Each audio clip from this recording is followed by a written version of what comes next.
Okay, so let's begin by doing our 3 ohms just so that we can unify ourselves together because we are in a lot of different places, okay?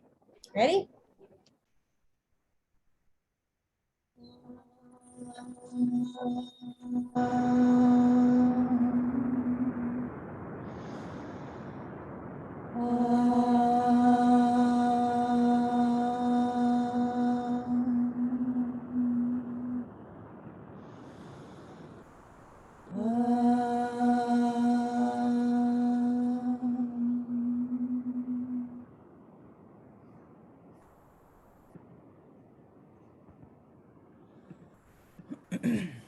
All right.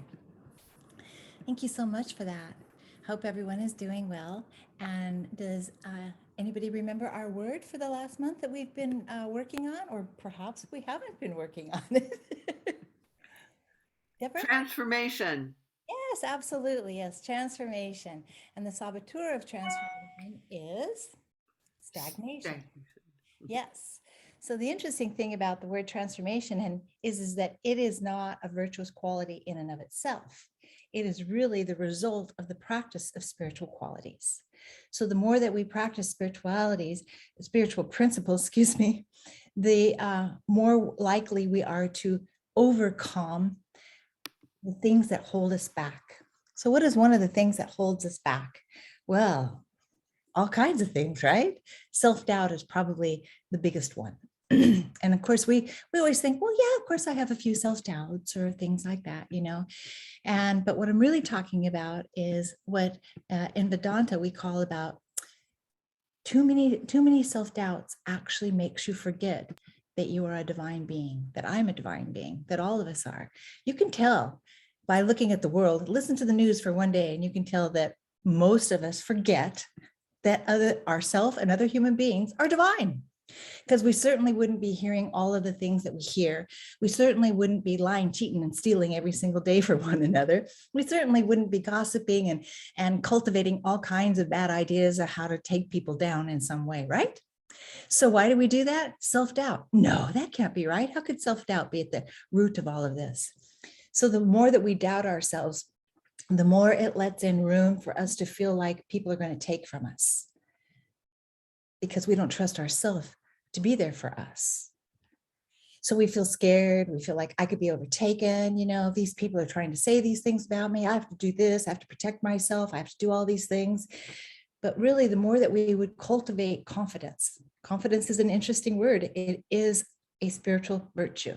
So remember, we use confidence sometimes in a different way than the way that I'm using it today. Spiritual confidence is true confidence. It moves through you.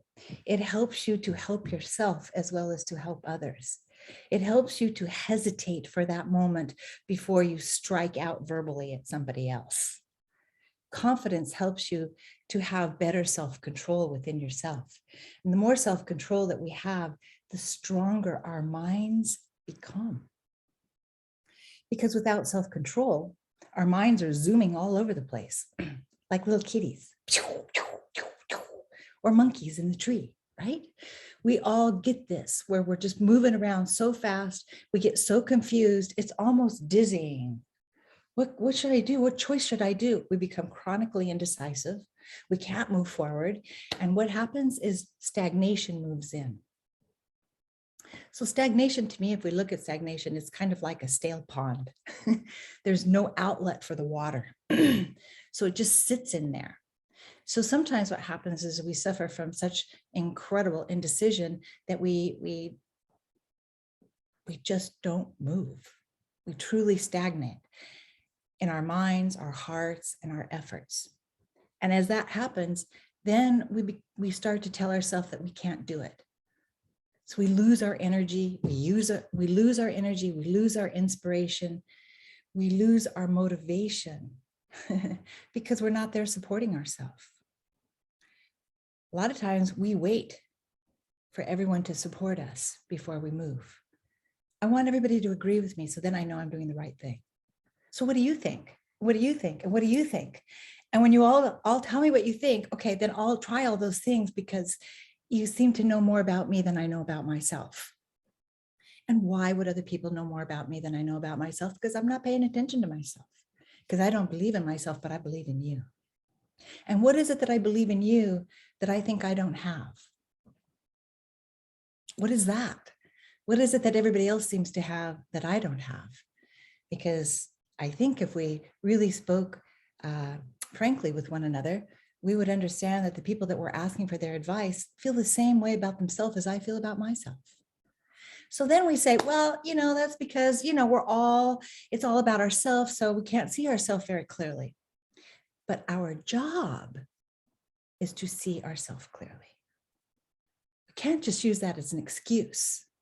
Well, it's all personal, so you can't see because it's you, and you can't see past your own desires. You can't wait. You've identified the problem. So let's go beyond the problem and start looking for solutions. We get stuck in identifying the problem. I can't do that right now. But there's a big difference between I can't do that right now and I won't do that right now. I can't means I'm not able to. Won't means I've made a choice not to. Very big difference. But when we get upset, we say, I can't. I'm unable is what we shout out. But then do we come back and go, wait a minute. In that moment, I couldn't because I didn't have enough self-control. I didn't have enough peace inside of myself to make the decision that is best for me. So one of the things that we want to start doing is to start having more faith in ourselves. Because people come to you and ask you questions too, don't they? What do you think I should do? And you're like, well, I've been thinking about this about you, and what about this? And have you tried that? All that helpful information comes from inside of you that you're offering someone else. So apparently you can do it. Apparently you do have answers because you're giving them to other people, just like you're asking them to give to you. When they ask you, you give it to them, which means you're in possession of some pretty big secrets to success. The secrets to success is in here. We're always waiting for someone to come and not only help us, but sometimes create a miracle for us. Give us that little bit of information that'll put us ahead of the pack, whatever it may be. That's waiting. It's waiting for life to happen to you. When here you are, standing right here, ready to live, to make decisions, which means also to make mistakes. No! It's like we have to ask everybody because we don't want to make a mistake. It's that thing that a lot of times what people will tell me, well, I'm figuring it out. So in other words, it's in the head, figuring, I guess there's some sort of calculator in there looking for the right answer or whatever. We're not going to figure it out. We're not going to figure out the nature of the universe. We're not going to, we can't even figure out how our own mind works. There's nothing to actually figure out in this way. First of all, you have to help yourself.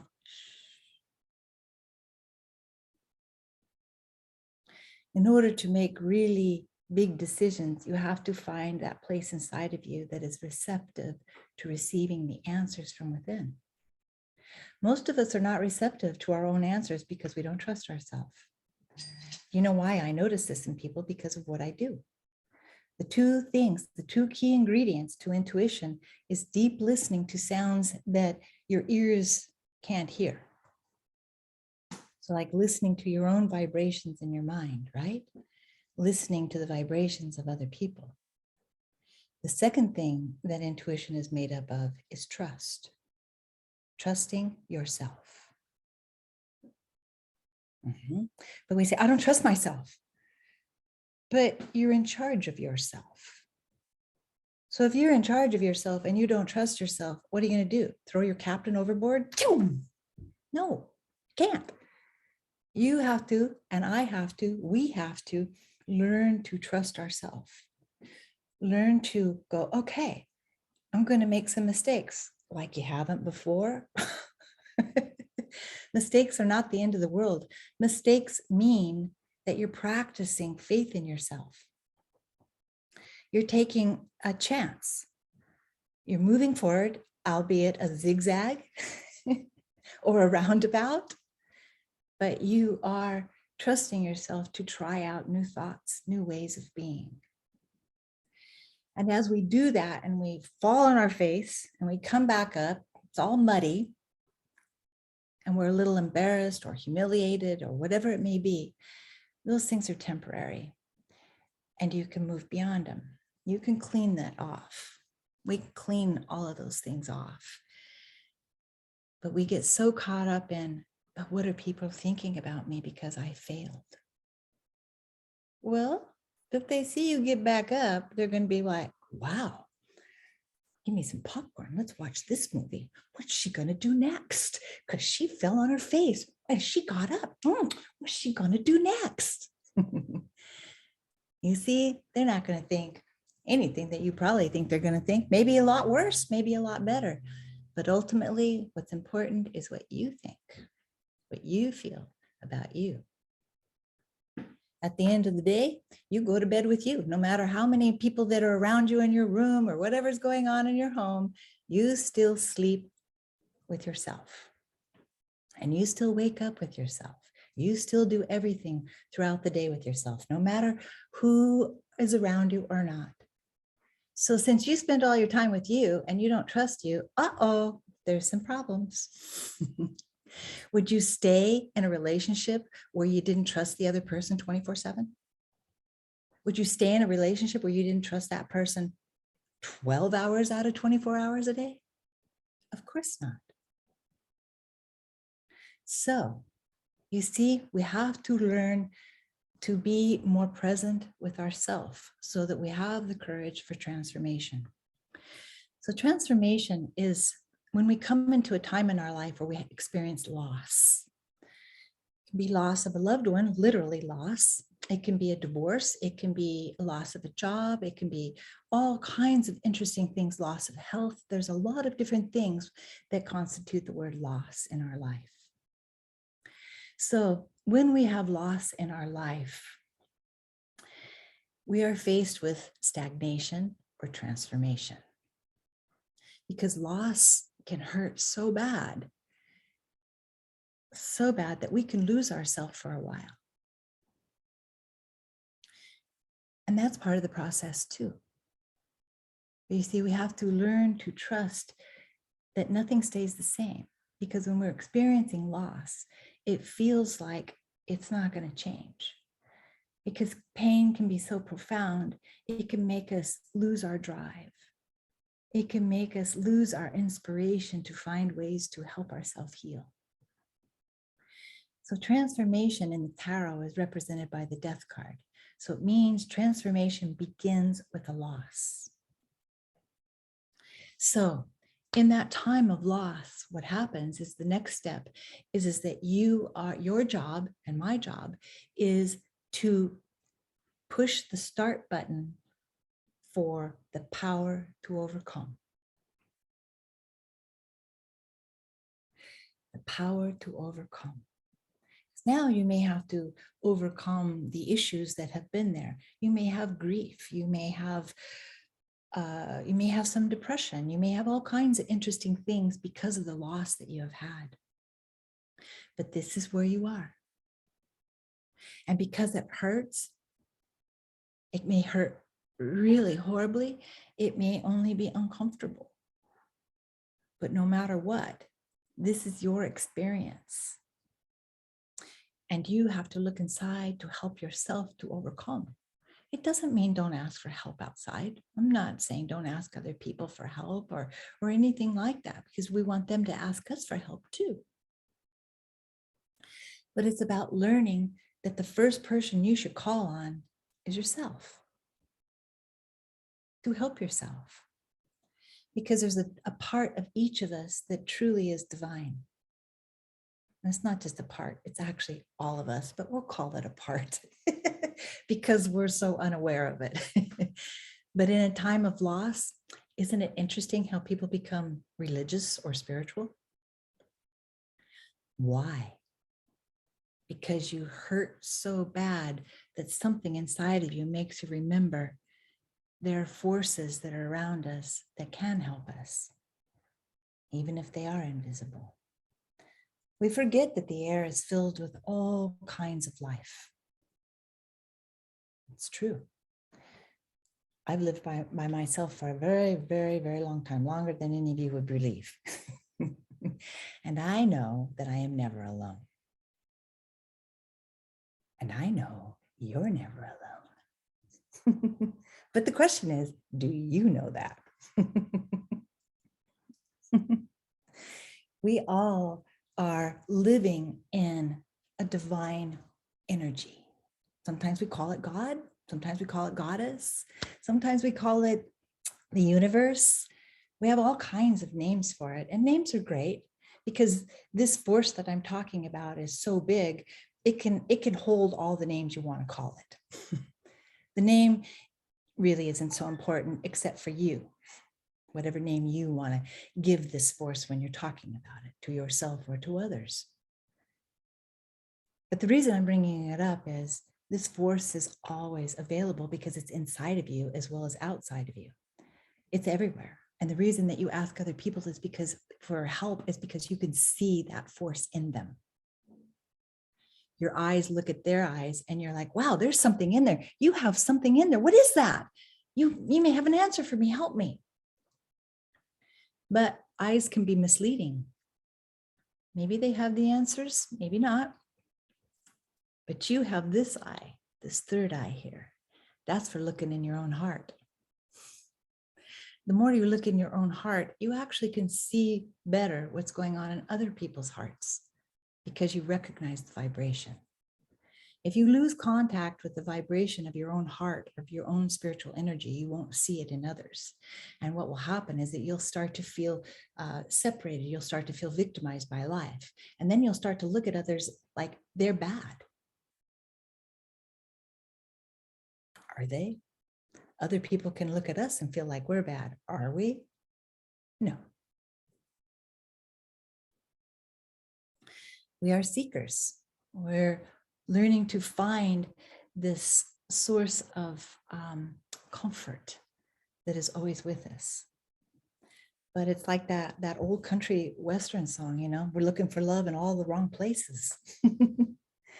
Even though love is in all the wrong places as well as all the right places, if we would just look right here, we would find what we're looking for, but we just don't think it's enough. So we come back to the word confidence. Confidence is a virtue.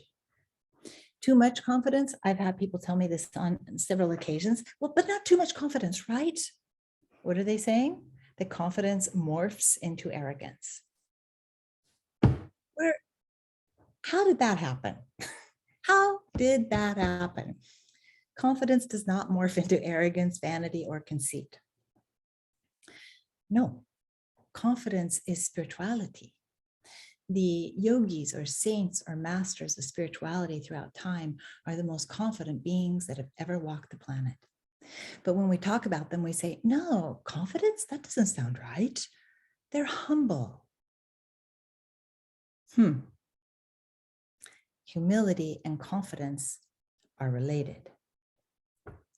Confidence and arrogance have nothing to do with each other because arrogance is an imposter. Confidence is the real deal. It's what you're feeling here. You're confident that you are a human being and that you're in the situation that you're in from reasons that you don't know, but don't spend your whole life thinking about why is this happening to me? Because really why it's happening to you is because it presents a place for you to overcome in some way. It's called karma.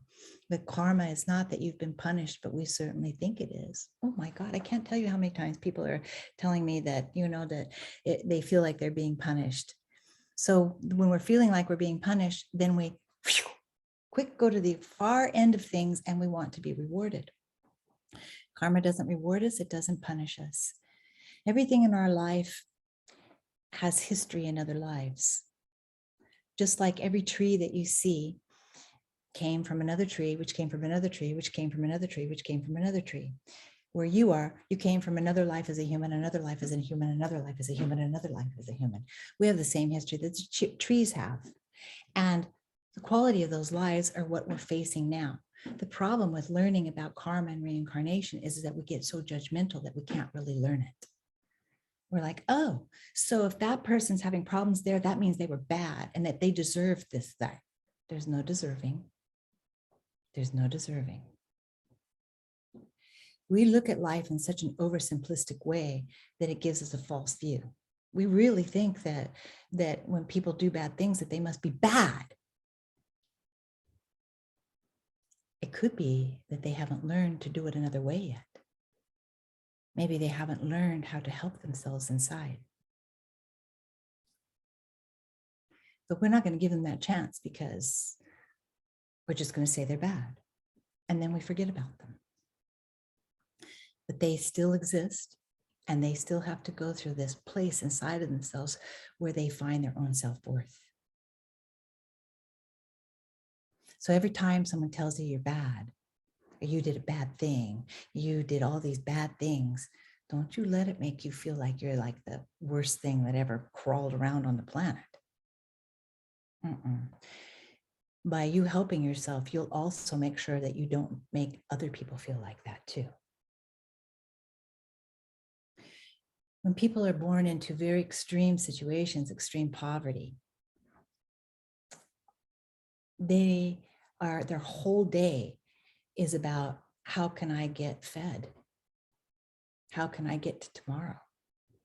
So if they steal something, we can say, see, that's a bad person. They did a bad thing.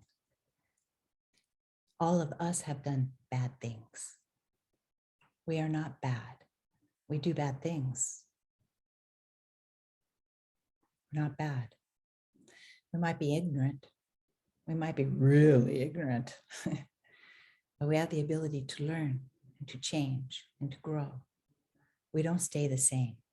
No matter how bad a person is, even there's a person in my mind right now who all of us know, not really know, but we know of, who's doing some heinous things right now. Don't think upon that, really. That person can only change within himself. But we can assist. We can assist. But first you have to have confidence in yourself to know that you can assist. So how can you assist?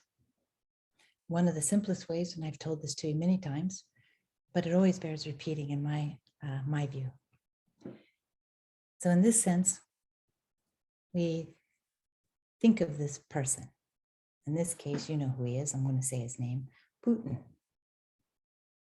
Now, in order for that man to change, his obstacles to peace, peace, peace must be removed. And he is so far into his space of having lack of confidence in the way that I'm talking about confidence. He has the arrogance, not confidence. Because remember, I told you confidence is more closely related to humility. It isn't even related to arrogance. Arrogance can cover up confidence. Confidence is still there, but it's buried underneath arrogance. I'm asking you to send peace out. Send it to him. If you think to yourself, no, because if he has peace, then he's going to do even more things. No, it's not true. It's not true. We need peace for everyone. For everyone. I had a conversation with somebody not too long ago, and this person told me that they love unconditionally. So, can you really, right now, at this moment, love a heinous criminal the same way you love your soft children? Can you? Do you have that ability? Because unconditional love means just that. You love everybody unconditionally. You're like, no, I mean, I love my children unconditionally. You love them deeply and dearly. I'm not saying that you have conditions where they'll go away. We have all kinds of things. Please understand what I'm saying here in the sense of unconditional. When we use this word unconditional, it means that we love the heinous person the way we love the saint. You see how hard that is? It's a very difficult thing. So when you make a mistake within yourself, suddenly you don't love yourself because you think that you're really bad or you've done something horrible. You lose contact with the saint that lives within yourself. You feel undeserving. These are really not good ways to think. So the more that we practice peace inside of ourselves, pray for peace, it helps you, it helps everyone, including Mr. Putin, including anyone. We don't change unless we start to self-discover peace within ourselves. The practice of virtuous qualities is not something that you do for a day or for a week. You don't get a certificate and now you've passed and now you got it. It's not like that. It is an ever-evolving process that will take you to parts of yourself that you haven't even been introduced to yet. It's quite exciting. It's like traveling to new places out in the world, but you're traveling inward to all kinds of new possibilities of who you're becoming. Because you're becoming more self-aware. You're helping yourself to grow, to change, to pull yourself through the swamp, to help yourself not to give up on inner peace. Inner peace will not make you wimpy. It will not make you, sure, walk all over me. I'm a person of peace. No, not at all. You'll have much more respect for yourself. You'll learn how to walk away with dignity. Sometimes you may have to stand and actually face opposition in something. That's fine too. You can do that much better with better results if you've been practicing inner peace. Inner peace means to be peaceful with at least the two sides of you. We all have many sides to us, but we have to integrate those different parts of our personality into one, into a place where when we go within, we begin to see that there is a place inside of us that has always been alive, has always been having experiences. We've lived way longer than the body that you're in currently. And we're always being influenced by these other lives, always, because those things don't go away. They become part of the new part of us. Let me show you. Oh, I don't have a stone. I always have stones. So, you know, if there's a seed, thank you. Oh, I like him. Who's he? Oh, so we have a stormtrooper. So this stormtrooper has lived many, many lifetimes as warriors. So if this was actually a seed, it would have DNA in it. And that DNA tells us that it's lived before, right? DNA says there's history, recorded history inside of the seed. So now this seed has no option but to start where it left off. No matter how much inside it says, I want to be a cherry. I want to be a cherry. It's a peach. And it must start its life as a peach because all the DNA in there says this little seed has a history of being a peach. So when you put it into the ground, which is putting it into the womb, so when your seed is planted in a womb, who you are still everything that you've ever been. When you're born in this life, you are everything that you have ever been, just like this little tree, just like this little seed holds all of this history. When you were born, you were a seed planted in a womb, just like this is planted in the womb of the earth, and you must start where you left off. So we come into this lifetime with certain tendencies. And I always use the example of Mozart because he's like fabulously famous, so we can use him. We've all heard his name.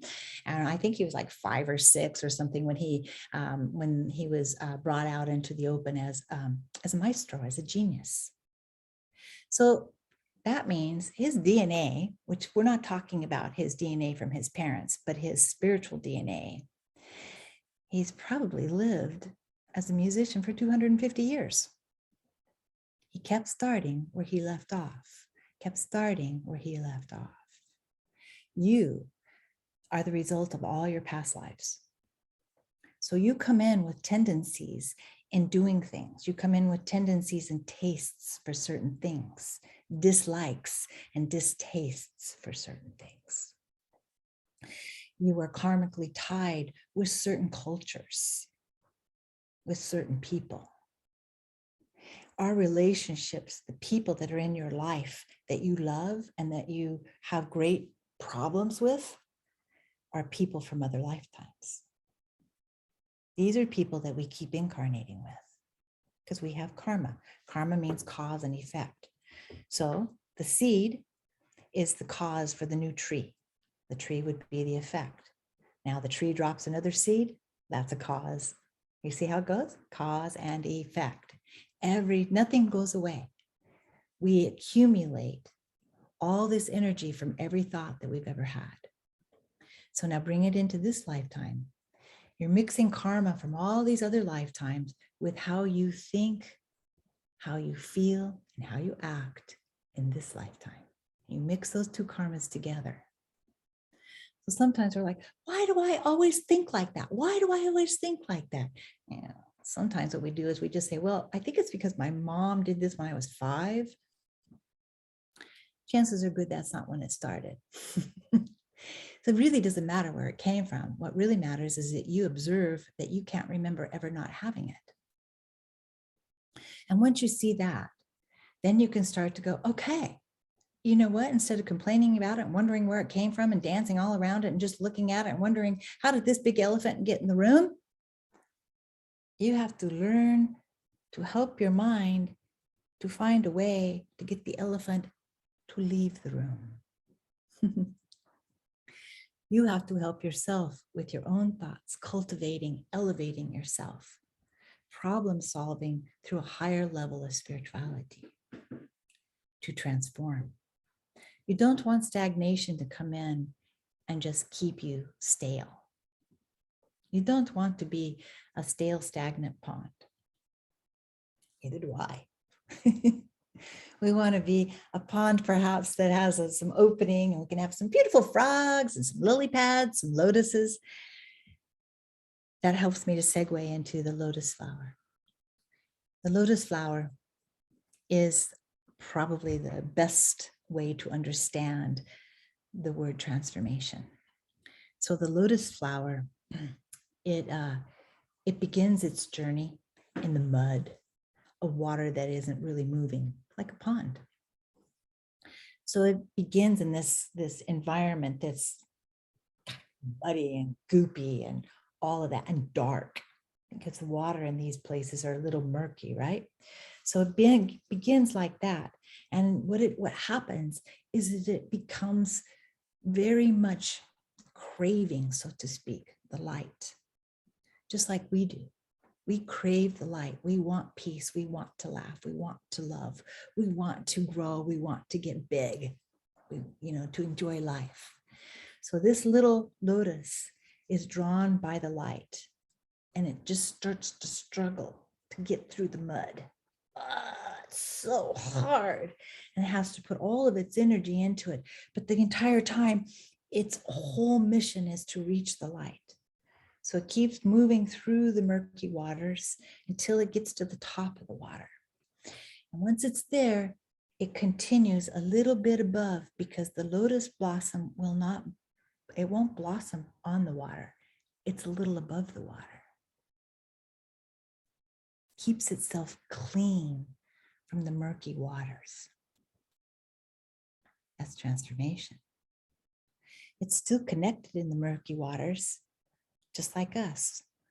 There's parts of us that are murky. But in those murky places inside of us, don't fight that place inside of you that wants light. How does fighting that, how do I fight that? Of course I want light. Of course I want peace. Light also means resolution, answers, release, liberation. We all want that. But what happens is we're coming through the murky waters, we start to go, oh no, I don't know if I can do this. I don't know if I can do this. Why do we decide that? I don't know, but we all do. I can't do it. I can't do it. And we start to fight ourselves. No, stop trying. It's almost like the fear of failure becomes so profound that it knocks our inspiration off, and we forget that we're lotuses. We know the way. We know the way up out of the water. We know our way. How do we know that we know the way? Because all of us crave the light. We all crave peace. We all crave joy. We do.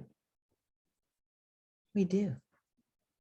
If you would depend on that more than, how do I get through this? How do I do this? How do I get rid of all these things? Brrr, and start to look more within and go, wait a minute. How can I help myself first? It does, like I said, it doesn't mean don't ask others. I'm all for asking other people to help us. But remember, do not neglect your own intelligence. They're going to give you advice from their perspective, which can be very useful. But ultimately, it's your own advice that you're going to live with. You're going to make the decision. You're going to live with that. I know that's where all that pressure comes, and you're like, that's why I don't make the decision. Oh my God, it's so scary. But of course, we all know non-decision is a decision. So you don't want to be stuck and say, okay, I know there's light out there and I know there's peace, but I think I'll stay in this murky pond and be afraid. Take a chance, a reasonable chance. Help yourself. Be more steady with yourself. Have more of a practice of love. Loving oneself is to treat oneself with respect, with dignity. Stop telling yourself what a dang idiot you are for just, that's just a place to begin. You certainly wouldn't say that to other people. Well, you know, you're such a dang idiot.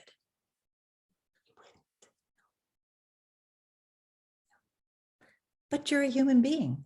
And so you're like, you're such an idiot. And then you expect yourself to come up with a really brilliant answer. And then you're like, see, I can't help myself. Well, no, not like that. Of course not. Why don't we start with some compassion?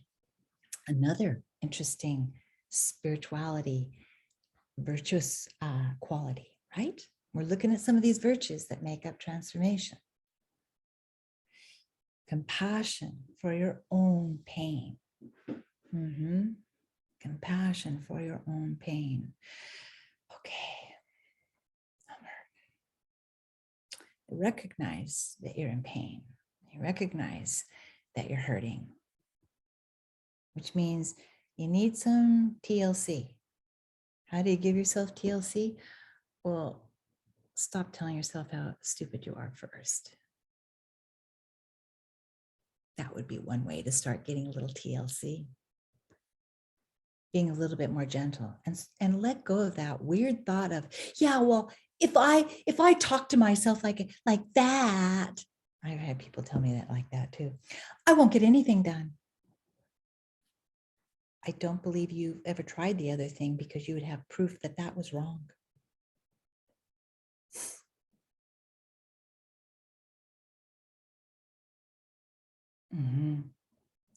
A spiritual practice will teach you that that's wrong. The more you treat yourself with dignity, with respect, you will become more centered. You will become more strong. You will know how to avoid certain energies within yourself and with other people. And that avoidance, you won't have to think about it, because you'll know where those energies that are negative are. And it'll open you up to go more towards where there's peace, where there's more room to grow, to activate the deeper parts of yourself. It's about learning to practice on a daily basis. I know, everybody likes to make fun of affirmations, but the more you affirm, probably not the right word, but the more consistent you are with really bad self-talk, you will become that. For a moment, consider the things that you say to yourself that are so negative, because if you do that for a decade and another decade, and so on and so forth, you will become those bad things that you say to yourself, that you can't do it. that maybe you should just cheat. Maybe you should just treat other people the way they're treating you. You will become that. You won't have an option. Because everything comes from here first before it moves out of here and before it moves out here. All of your words, all of your actions come from your mind. Are you taking care of your mind? Or do you think it doesn't require maintenance? You get maintenance for your car, you get maintenance for your body. Where's the maintenance for your mind? You brush your teeth every day, maintenance. Where's your maintenance for your mind? Oh, you didn't know you needed it? Now you do. You do need maintenance. Practice peace every day. Kindly remove the obstacles to peace, peace, peace within myself and with all those that are around me. And let this peace be so profound that it moves around the entire world. That took 5 seconds.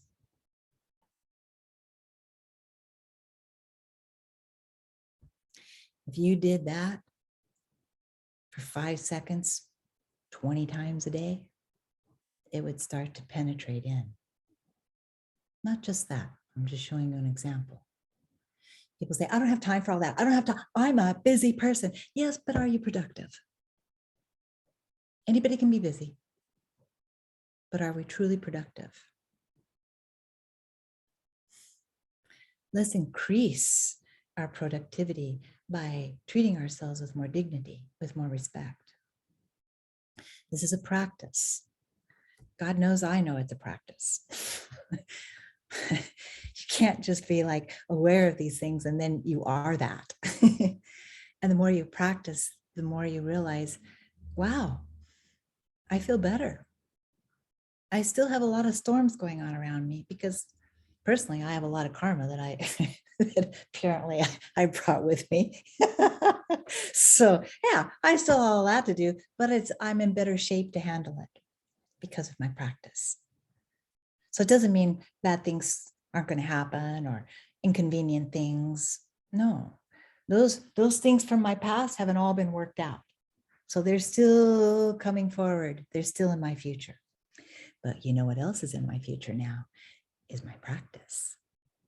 So remember what I told you. You come into this lifetime with a whole boatload of karma, and it mixes with the karma that you do in this lifetime. So no matter what you brought in with you, if you have a spiritual practice, it mixes with all of that other stuff that could be very, very upsetting, and it makes it easier for you to move through it. It makes you have more awareness, so you learn more deeply about your experiences in life, right? Transformation is what's called rebirth. And you hear in various religions where they talk about being reborn. That's what we're talking about. The death card is the card of rebirth. And I've complained on numerous occasions that I wish that card had the word rebirth on it instead of death. Well, but however, you wouldn't really get the true impact of really what that means, because we forget that things have to die. I don't know how we forget that. I mean, there's death everywhere at all times, but we do forget that. So it's death of the moment so that the new moment can be born. This moment dies so that the next moment can be born, right? So this is hard for us because for many reasons, it's hard for us. We get attached, and attachment comes from excessive desires. Who doesn't have excessive desires? Oh yeah, I don't see any hands. Yeah, no hands over here either. So you see, I laugh not because I don't take it seriously, but because I want balance in my life. I don't want to tell myself, see, you have all this bad stuff you have to still deal with. I'm not going to talk to myself like that. That's like a scary movie. I'll scare myself if I talk to myself like that. No. It's much better to talk in a reasonable way to yourself. And if you think that you need to be told how bad you are, I'm just going to ask you to reconsider that. You may find that could be a mistaken thought. Because if it's true, then that means that maybe other people need to talk harshly to you too. Do you really feel that way? That because you're kind of bad and you have to talk harshly to yourself to get your own attention? You do realize you're setting yourself for other people to talk to you that way, right? Mm-hmm. Like attracts like to itself. You treat yourself like you're an undeserving person and that you can only be talked to in such a demeaning way, you will attract that to you. I don't know anybody who thinks that that's attractive. It's happened to me. It will continue to happen to me. It happens to you. It will continue to happen to you, but we can lessen it through a practice, a loving practice of helping ourselves, being present for ourselves, going, okay, right, it's all right, calm down. You got this, calm down. Breathe. Learn to come to your own rescue. Because you'll fall out of the boat. I do. I'm in that really wonderful spiritual boat. I'm like, yeah. And then next thing I know, a wave comes and I'm out in that muddy water. But I've learned to swim. It doesn't mean I'm not going to be tossed out of the boat again. It doesn't mean that sometimes it's a little uglier than other times, me getting back in the boat. But I don't judge myself as doing a bad job or a good job for that matter. What really matters to me is how I wake up. That tells me how I'm doing. Do I wake up with my mind going, oh God, it's another day. And here I am. Oh, no. How are you doing? How do you wake up? How are you halfway through your day? How are you before you go to bed? How are you in your sleep? Can you sleep? Why not clean that up? It's very hard to have really peaceful rest too, and with the way we speak to ourselves. Don't forget this. Don't forget that. Oh my God, you're ridiculous. Didn't you do this? Oh my God. If you had somebody nagging you like you're nagging yourself, you wouldn't get anything done because you'd be busy trying to keep them away. Give yourself some peace. Let yourself sleep. Let yourself wake with a clearness. Don't be saying I can't do it. Practice, practice, practice. Practice breathing. Practice affirmations. Practice prayers. Don't give in to that thing where people are like, I'm sick and tired of hearing thoughts and prayers. Action. It's not either or. We need all of that. We need thoughts. We need prayers. And we need other forms of action. Prayers are action. Affirmations are action. Donations of money, donations of your time, donations in any way are very good actions. We do have to learn to give to others and then forget that we ever gave them anything. Otherwise, you're going to be like, no, I gave them that and look at them. They're still not using it. Don't treat yourself that way, much less them. Know that you gave from your heart and now you have to let it go. When you really give from your heart, you don't expect anything in return, not even a thank you. It's interesting how we demand a thank you. And where's the thank you? Oh, sorry, thank you. What I'm saying is that why you gave it, for acknowledgement? Or did you give it to give it? Only you know. You won't hurt yourself or set yourself up by giving for you to be acknowledged. Give because you want to, and then let it go. That way it comes back to you in that same clarity. So when people give to you, there aren't those strings that are attached. We see transformation has to do with paying attention to your own growth, being a good parent, a good mom, a good dad to yourself, raising yourself up, raising you like you would raise your children, right? It's interesting because, as you get older and you have a practice, you think, gosh, if I could have had this when I was back in my 20s, well, you can't. Unless the practice has been there for 10,000 years. It's all right. I say that to you, not because it's impossible, but don't have any regrets. It's a funny thing to think about, oh, I could have handled that a lot better. That's right. That's good for you to know that. But you're here now. And I'm sure you have things to work on now. And those things need you to be at the state that you're at. A spiritual practice will protect you. It's your best bet for safety. I've had my meditation practice since I was 18 and I'm 67, so it's a long time. And it's like something that I never was ambitious about, never thought, I'm going to do it like this, I'm going to do it for this many years, I'm going to do it this every day.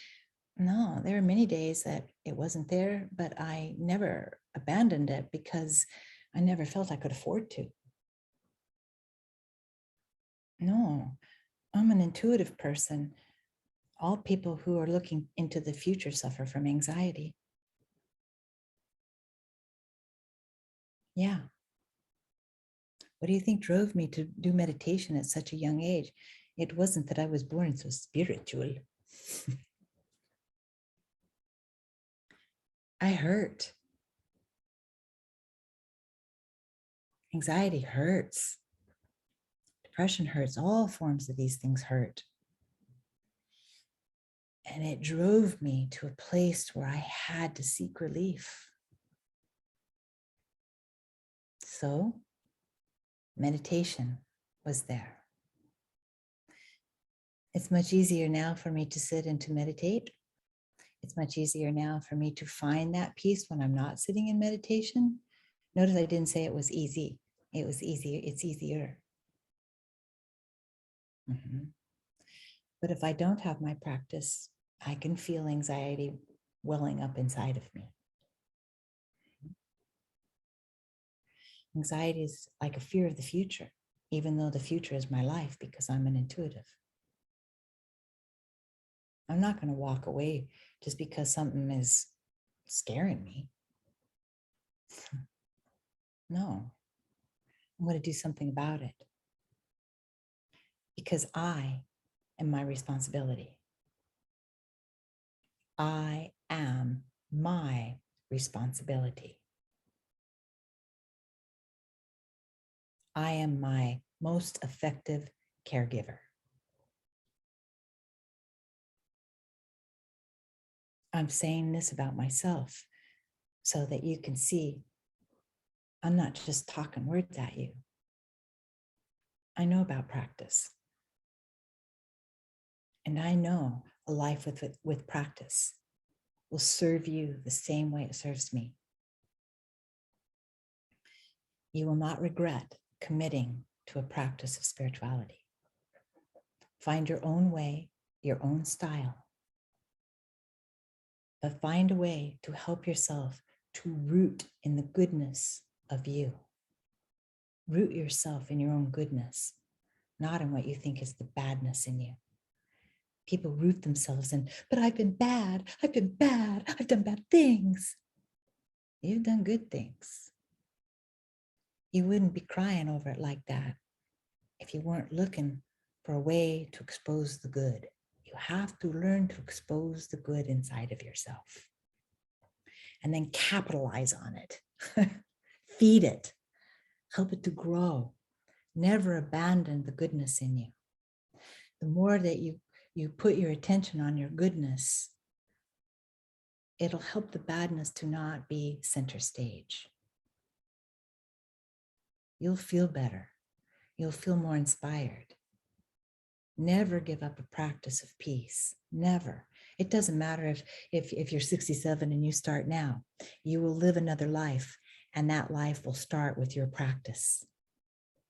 Because you take everything that you do in this lifetime with you into the next. Think about that for a moment. So you want to travel light into your next life. So one of the ways to do that is to really practice bringing out your own goodness. being the lotus flower and remembering that you know where the light is. Keep moving towards it. The light that's within you. Keep scraping off all of the swampy stuff that's hanging off of you, because it'll keep coming back, because that's just how that is. But it comes less and less, and it's not such a burden. The more you have your practice, the process of cleaning yourself isn't such a burden. It becomes a delight, like a wonderful shower. It's not a burden. It's like, ooh, that feels lovely. To clean one out, right? From the inside out. Practice peace, practice compassion, practice spiritual confidence. Practice these things so that what happens is that you have a series of new beginnings that collectively are so profound that you change in ways that you can never go back. You see why the death card rules rebirth? Because there comes a point in our changing where we will never go back. Because we've healed so completely, so succinctly, we cannot go back. But you just keep practicing, and you'll notice that there's some things that you no longer have a taste for. There are some things that you no longer have a desire for. And one of those things will probably be telling yourself how ridiculously stupid you are. You will lose a taste for that if you practice spirituality inside. Not just about giving, it is about giving, don't get me wrong.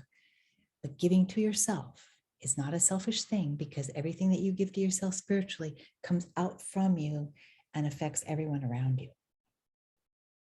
It affects the air that we breathe. Remember how you speak, because how you speak reveals the thoughts in your mind. What you talk about and the actual words that you use come from the practice in your mind. You want to know what you've been practicing? Pay really close attention to listening to yourself speak. That'll tell you what you've been practicing. And so what you want to do is, as you hear that and you hear yourself doing that, what you want to go is, oh my goodness, listen to me saying all that. You can even stop the conversation and say, wait a minute, let me rephrase that. Every time you do something like that, that's transformation. That will stick with you, and you'll remember that you changed yourself in midstream. That's strength. That's beautiful. Don't you want that? Of course you do. Of course you do. We all want to wake up feeling really good about who we are. Even though you're facing all kinds of things, doesn't mean you're a bad person. Because you have a lot on your plate doesn't mean you're bad. It just means you're going through things. And as you're going through things, you must learn to be there for you. You are your responsibility. Your care and your feeding of your spiritual life is your responsibility. Take charge. Help yourself to feel better. Really. Start practicing every day to center yourself, to come back to yourself. Practice deep breathing. Practice slowing down. Because we've decided that going fast is a really good thing, right? In society. I don't think so. I don't think that's correct. Remember the tortoise and the hare? The hare was wildly fast, but he didn't win. He didn't win because the tortoise was a very aware being. The tortoise observed the hare the whole time, and he saw the faults of the hare. So he knew absolutely he could win, because he saw that the hare was just about going fast. So the tortoise, he had his awareness, he had faith in himself, and he won the race. So be like a tortoise, win the race. You know you want to be a winner.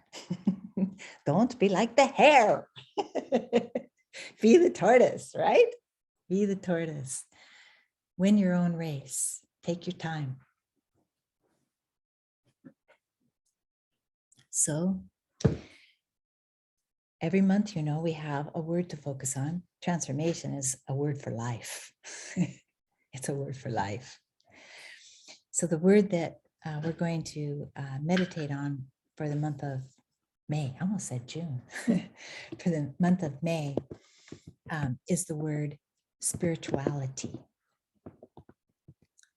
Now, the saboteur of spirituality for the month of May is the word entitlement. Okay. So you ponder on those two things and see the nature. Remember, virtues and saboteurs are two sides of the same idea. So it's the front and the back. Just like I have a front and I have a back, right? Opposites are always together.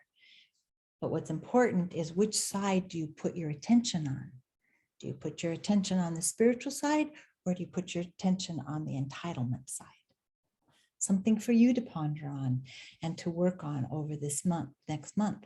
And we're all going to be working on it together, which is, just so you know, when you have other people, when you gather with other people like this, even though we're living all these different lives all over the place, with us all working on the same thing, it actually is like a net of strength that we all can draw from.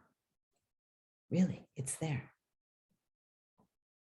So if you want to stay, we have questions. We'll take questions, and it's at 11, right? I lose my time. So if you want to stay, you can stay. Oh, Mara? Oh, sorry, I didn't want to interrupt you, only to talk about the summer solstice, the date. Yes. So that's funny that you said that, because the summer solstice date just changed today. What date is it? 25th? June 26th, that's Saturday. 25th? The 20, let me double check. She's going to double check The here. 25th, which is the Saturday. Okay. So it's going to be, yes, it's going to be June the 25th. Saturday. It's going to be a week later than we normally do. But hey, that just means it's going to have more buildup. Don't worry, we'll tell you more about that. But it has shifted to the following Saturday, and we're still working on our tarot classes. Just so you know, oh gosh, we're thinking the first week of July. No, we got it. I think that's when we're really going to be able to launch that. But we're trying to work on the website and everything else. And as you well know, I'm not. I'm just like Ruby's doing it. I say we, but yeah, like I'm doing it. But anyway, it's all in progress, and I did want you to know that. Okay, so let's do 3 ohms together. And if you want to stay for questions, please do.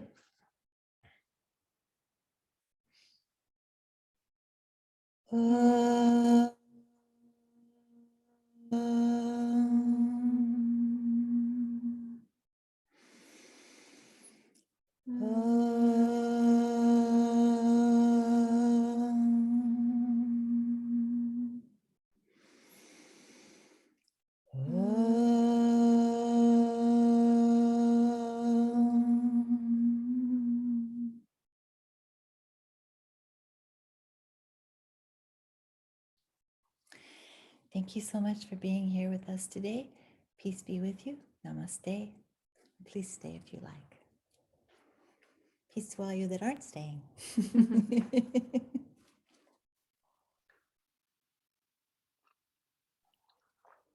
Thank you, Jackie.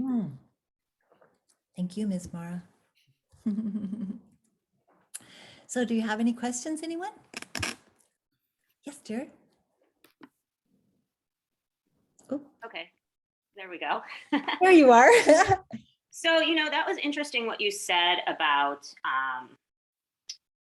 people having to, they may not do things the same way we do things, so they may have to learn to do it a different way. And I had this, I wrote this letter yesterday to a friend because I was feeling like our friendship had become sort of transactional. Like I would do things for him and then there would be a payback for it, like a dinner or something, when really all I wanted to do was just spend time with them, So I think I get a little confused with, doing it from your heart with no strings attached. And then like sort of that versus like a reciprocal relationship.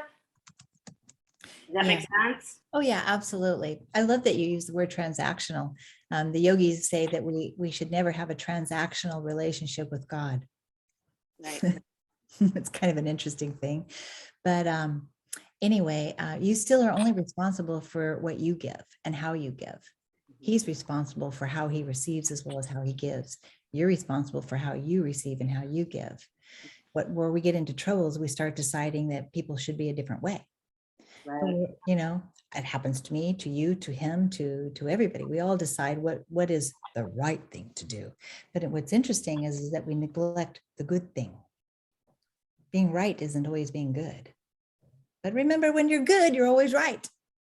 You can be right, but not be good about it. So when you strive more for just doing a good thing, and the more that you just practice like you're giving and letting go, it changes the energy. And sometimes the other person will pick that up and they'll start to shift in how they are with you too. That's interesting because that's exactly the thought I had, because I think that I was always thinking, he's not giving you enough. I'm not getting enough in return, for this. So of course I get the pittance of like the dinner when I'd rather really just have a good conversation. You know what I mean? Yeah. So Yeah. I think that maybe it really kind of turned a light bulb on for me that maybe I was giving that off to him. Interesting. Yeah, we all do, right? We just forget it because we think all of our thoughts are housed in our head. We Yeah. forget that, oh no, they're always leaking out and going into everybody else around us. Right. Yeah, so as you change your own vibration, it should change in some way. It'll be interesting for you to watch to see how that changes. Yes, thank you. I Oh, appreciate yeah. that. Thank you. See, who did we have over here? There weren't questions. There's a lot of thank you. Oh, thank you. That's very sweet. Does anybody else have a question? I do. Yes. Thank you, Jacqueline, and thank this first Sunday group. I just love it. Anyway, that we have those 4 planets that are now in Aquarius, and all those conjunctions. So I'm moving away from your talk into astrology, and I was wondering if you have any thoughts about that or any comments or. What we can do, instead of getting into all of the astrological language, I guess we could call it, what I can say to it is that we are in a time when we are moving from, let's see, I want to say this in. We've been in this energy for a long time. We call it Capricorn energy. And it has been about really building up society in a business way and an outer way and governmental way and all of that. And so it's kind of come to a peak in a particular way, right? So now it's starting to crumble and look like it's an old way of doing things, because now all of a sudden we have this new Aquarian energy that's coming in. Aquarian energy is about groups. It's about the humanitarian. So it's about humanity. So when Aquarius energy comes in, which it's starting to come in really, really strong, and it's going to be with us for decades here because of Pluto. But anyway, Aquarian energy, when it comes in, what it starts to do is it starts to show itself through rebellion.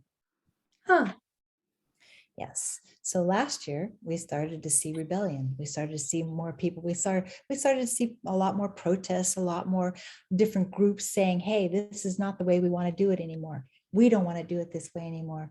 Hey, you guys can't treat us like that anymore. There were a lot of groups arising and rebelling and saying, no, the old way doesn't work. We need to change. We need to open up. Now this year and these next few years that are coming in, the next 5 to 10 years here, we are going to see people literally being forced to have to learn to work together. The climate is going to continue to change without me being like, all doom and gloom here. The climate is going to change in so many ways that it will force people to work together. And we're going to see a lot more mass migrations. And so we're just starting that because it's groups of people moving from this place to this place because they can't live here any longer due to either violence and war, due to famine, due to drought, due to this, due to that. So we're having a breaking up of the old system. And as that breaking up is happening, it's throwing everything into chaos, which is to help us to learn to rely on one another. That we're not in this alone, that we're all in this together. So the practice of spirituality, of course, becomes even more imperative that we have a practice so that we can not only help ourselves, but help people that we don't know. Wonderful. Yeah, it's not an easy thing. Aquarian energy, like I said, is about groups. So it's people avoid groups because they feel like they're going to get lost in a group, you know. But Aquarian energy, when it's at its best, is that everyone is an individual within that group, and each person is viably important. So we have to practice being individuals so that we don't suffer from enmeshment, because people think groups are where you just get enmeshed and you lose yourself, you're never seen, you're invisible and all that. No. A proper group respects the individuality of all of its parts and understands the necessity of all of its parts. All of my organs have to work together or I get sick. And they all do different functions. I need my heart, I need my lungs, I need my liver, but they all have different functions. So it works as a group. So that's what we're learning to do, is to work as a group. So would that mean, since we're learning to work in groups, that we wouldn't have the people on top disseminating, this is what you have to do? So we don't need to be told what to do.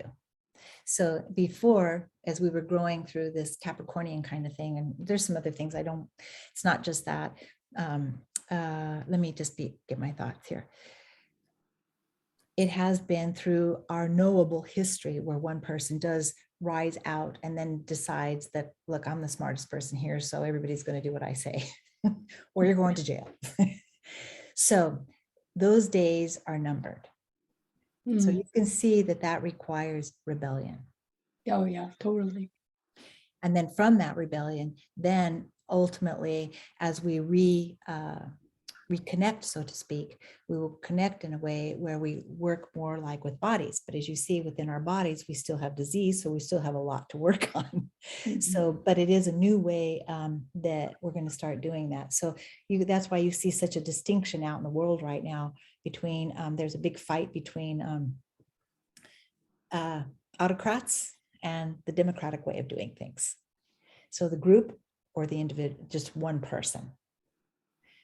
The group will win. The group will win. Yeah, but anyway, it seems like we're moving from more of a masculine into a feminine way of being. Can I say that? I don't know. Can you? I mean, is it? Well, because I'm thinking more of unity and groups. That's exactly. It's more feminine to me as opposed to you're an autocrat. Yeah, because the feminine rules community. So like in our really early history, language is born through the female, because when you're there by the fire, so to speak, and collecting herbs and raising the children and doing all the things, community creates language. Ah, yes. Creates medicine, creates cooking, creates health, creates everything. So it is a feminine. And just so you know, every man has a wonderful female side, and every woman has a wonderful masculine side. And that's the way it is. We're just talking about energies, not really men and women. We're talking energetically, right? Yes. Yeah. So it's a wonderful thing. So of course you can say that, and you did, and I'm glad you did. All right. Yeah, so with that, the Aquarian energy, because Aquarians, I mean, you well know. Do I? Let me tell you, we're about as wacky as you can get. Yeah, so within the group working together, but are we coming to a place where individual choice will be honored and not taken away? It seems like we've been in a period where we're been forced to conform. Yeah. So can we work as, you are saying we can work as a group, but yet have individual choice? Yes, that's exactly what I'm saying. So I'm glad that you just worded it in a different way, because sometimes we have to hear it in a lot of different ways to make it click into our mind. Yes, absolutely. So yeah, so my liver has to have liver thoughts. Liver thoughts. It has to have liver thoughts. I You like know? that. Right? And my lungs have to have lung thoughts, Mhm. and they need to be respected as such. And those perspectives need to be respected and also put into a recipe. So a group is like vegetable soup. It's made up of all these wonderful vegetables, and they all each have to be respected for what they bring to the table, or it isn't an effective group. So yes, it is about the individual being a lot more recognized, but each individual, it's not one rising into star power. And now we all are so in love with that person that we mimic it, and we forget our own individuality.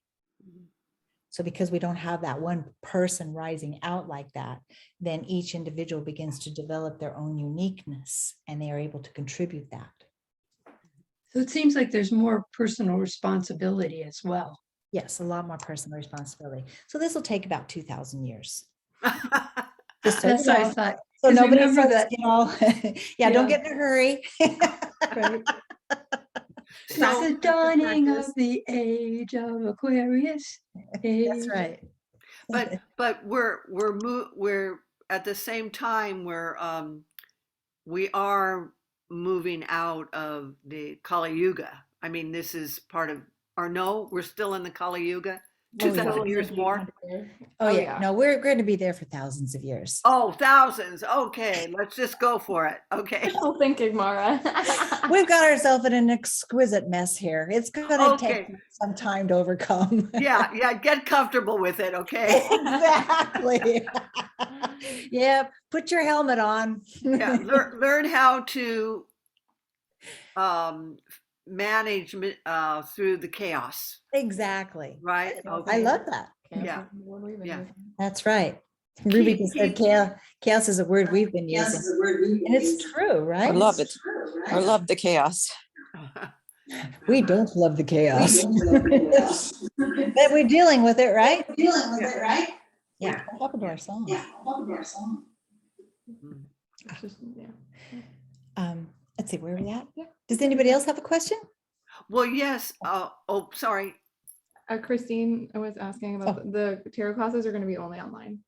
Yeah, the tarot classes are going to be online. We might be able to have something in person towards the end of that. It's going to be a really long thing. Yeah. It's going to take months to get us through it, but we'll do it through Zoom, and everybody will get, what do you call that? Not a handout. What do we call that? A worksheet. A worksheet. Everybody will get a worksheet and we'll have a class that that you can view for, I think, like about a month. And we'll also have like a Q&A, a practice. So we'll be meeting a couple times a week, Okay. for weeks, months, if you want. Well, do you have any, I was going to ask that too. Do you have any idea will be like your wonderful, well, it's on Zoom and possibly Tuesday, Thursday night or something? Do you have any So we idea? haven't figured out the exact days of the week and timing. We literally just discussed the format Okay. yesterday. So this is all very new, but we Okay. were thinking the way that would probably work out the best for everyone would be to do, just for the purpose of explaining it better, say it was a month. On like a Monday or something, for example, we would send out an hour-long or so recording of instruction, and with a worksheet, just send it out to everyone who registered. And then like that following weekend on like a Saturday or Sunday, doing a 2-hour Zoom class with everyone who registered. Oh, So okay. like a first hour of Q&A questions, and then the second hour being a practice. And then continuing that on as long as she feels the content needs to be. So I don't have an exact month time frame, Oh, but sure, we were but- thinking for weekly time frames of setting it up like that. So that way no one felt rushed, that it wasn't like a legitimate school where it's like you have due dates. So that way we could set it on a Monday that everyone could take their time to do it on their own pace, and then have one day on a weekend where everyone could get together to do questions and practice. Mhm. Yeah. Okay. Does that help?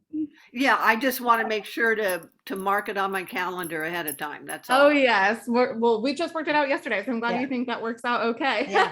We've been going back and forth, Yeah. and we finally are starting to format. See, we have to practice it, Yes. right? Barbara, did you have a question? Hi, so good to see you So today, good to Jacqueline. see you.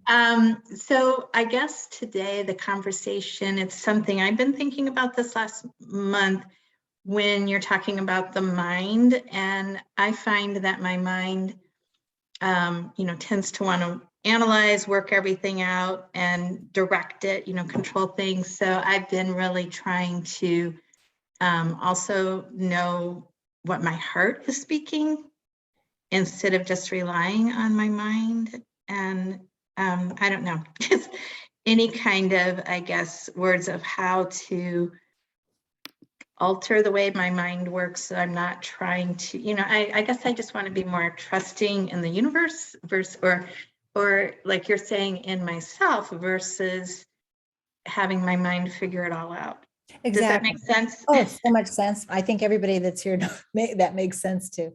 Well, one of the things is that we have to remember, and we've all heard this before, you can't change another person, like in the sense they have to like change themselves, which is a good thing because we don't want them to change us and who our identity is or that sort of thing. So what I'm saying to you is that there's really, when we talk about the heart and the mind, it's really not a whole lot of difference there, because the heart isn't about our emotions, it's about our intuition. Our emotions are in our gut. Yeah. Fear and all of that, it's all in our gut. What's in our heart it's an intuitive process. It's our spirituality. So when we're listening to our spirituality, we're going to be more generous with ourselves as well as with others. So what we're doing is, I can say this way. So one of the virtues is surrender. So surrender means to let go of our attachment to a perceived outcome. It's very difficult because we're like, it has to be like this and it can't be any other way, and right? And we feel like, you see, then once we get so attached to it, then what happens is that if I feel like it has to be just like this, then all the other possibilities no longer exist. Right. So when we go, okay, I'm moving in this direction, and we plan, but we keep planning and moving. But as we're planning and moving, as long as we stay flexible to the circumstances and adaptable, it will help us to see that, oh, this plan is changing this way now. I thought it was going to go here, but now I have the awareness to see that it's moving in a different direction than I thought. And it'll make you more adaptable to go towards that. But you see, we've decided that we could actually figure things out, how the other people are going to react and how they're going to do that. As a working intuitive, I'd say give that up. Because it's hard. I mean, I wouldn't say anybody could do that, but we all kind of like design ourselves to think that we can do that. And for some reason or another, it's not something that I'm doing or you doing, and we're all doing it. But it's learning to allow ourselves to, again, have more faith in the process of unfoldment. Yes. Right? So don't have a plan, don't have a direction, but have more faith in the process of what's unfolding. And then as you see what's unfolding, then you can make maybe a series of new decisions about where you are. And then it keeps changing, and it may be the same path, but it'll be different. It'll be better because you're more aware of the process rather than deciding it has to be like this and then becoming disappointed that it didn't turn out that way. Yeah. We lose our adaptability. Yeah. And it just seems like it's causes me more anxiety. I mean, as an example, my lease expires the end of August. So I naturally started thinking, oh, I'm going to have to move, and start planning and thinking all along those lines. And then the other day I thought maybe there's another possibility where I actually get to stay here. Right. Exactly. And so, but at what time do I, give up the, okay, it's unfolding and, oh, I have to take this action, or I don't know. I'm trying to be open to No, all it's very good. possibilities. You just are going to make a good recipe. Mm-hmm. The recipe requires salt and sugar. So you just have to know that it's a little salt, it's a little sugar. It's a little more salt, a little bit more sugar. So in other words, you don't have to give up either option. Mm-hmm. What you do is I kind of like plan for both. Okay, I'm going to reveal to you how I make a decision. It's kind of a chocolate mess, but my family knows I do it this way. They're like, okay, we got to make a decision about this. And I'm like, well, let's just keep all the possibilities open. And they're It's like, really fun. did you hear that? She's like, it's really fun working with me like that. But I find that as I go through it, there's certain things that just start to get eliminated. Mm, And I kind of work that way. I keep everything open and I wait till things start to get eliminated or they drop off. And then I'm left with what I'm left with to make my choice. So for Okay. you want to keep both those possibilities open. You're kind of like nourishing both of them. Well, if it happens this way, da da da da da. If it happens this way, da da da da da. So it keeps you in that adaptable place. And eventually it'll show you which way is the way it's ultimately going to be. But if you stay more peaceful, of course, your outcome is going to be peaceful no matter what. Right. That's the key. Isn't it? Also, going Yeah. through leases is the most stressful thing on planet Earth. My parents and myself, with my boyfriend, we've all been stressing out about leases. So there's nothing more stressful than that. So I just want to say, I hear you. I understand that because I'm going through the same thing right now. It's awful.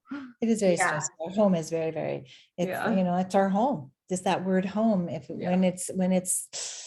When it's like that, it's not easy. So, Yeah. so you have our compassion. Yes. Okay. Well, we'll share how it goes, Ruby. Yes. Oh my gosh. Thank So, you. yeah. Is the saboteur to surrender attachment then? Yes. Mhm. Okay. Yeah, absolutely. And attachments, of course, come from desires. Mm.